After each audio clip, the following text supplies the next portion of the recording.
guys, welcome back to my channel. Today we're going to see top 5 female serial killers. We can see different motives and number of murders by them. Before that, subscribe to my channel so that you can watch my upcoming videos. Okay, let's get into the topic.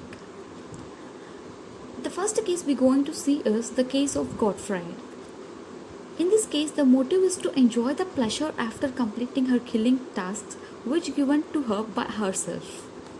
She was a German serial killer who was the last person publicly executed in the city Bremen. She killed 15 people using arsenic between 13 years.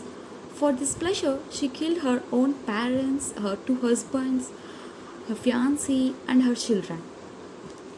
Guys, do you feel to get any kind of pleasure like this? If yes, please comment. I will find future serial killers in my comment list.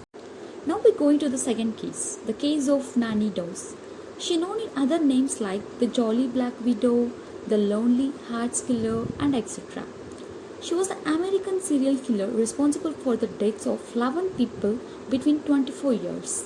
She killed her 4 husbands, 2 children, her sister, her mother, 2 grandsons and a mother-in-law, almost the whole family.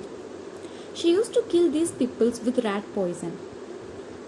The motive is only to get the life insurance money and search of the real romance of life. Sometimes it's fine to be careful with our family members because still these kinds of people exist. Now let's move on to third case. The case of Janie Topham. Topham was a nurse who killed dozens of patients. She was nicknamed Jolly Jane. She confessed to 31 murders after her arrest in 1901. She would like to kill the victims with different combinations of medicines and chemicals and even climb into bed with them after giving the dose. She found not guilty by reason of her mental illness. She later sent to Towson Insane Hospital for life.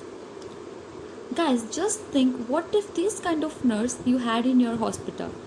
It's really so scary, right? Okay, let's get into the fourth topic. The case of Amelia Dyer.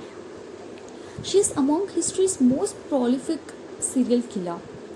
She is only convicted to 6 murders, but her name attached to the murder of hundreds of infants and children. She worked for 20 years at the baby farm. It is suspected that she killed over 400 infants. There is no specific motive, she just had a kind of mental instability and started killing all infants she adopted. At last, she convicted and hanged. Adopting is a very good thing. Instead of getting treatment for infertility, you can go with adoption. But the thing is, we have to take care of the children as like our own. Now we can go to the last and final case of today's video. This case is about the Joan Barraza. Barraza was a Mexican professional wrestler. She is also known as the Old Lady Killer. She murdered between 42 and 48 elderly women and was later sentenced to 759 years in prison. She would beat or strangle her victims and steal their possessions. She was charged in 2006 and found guilty of 16 counts of murder and aggravated burglary in 2008. Guys, do you think for stealing something murder is necessary? I don't think so. Anyways guys, with this I end my video. I hope you all enjoyed my video and if possible, comment which you found interesting. And don't forget to subscribe to my channel. Thank you for watching. Bye bye.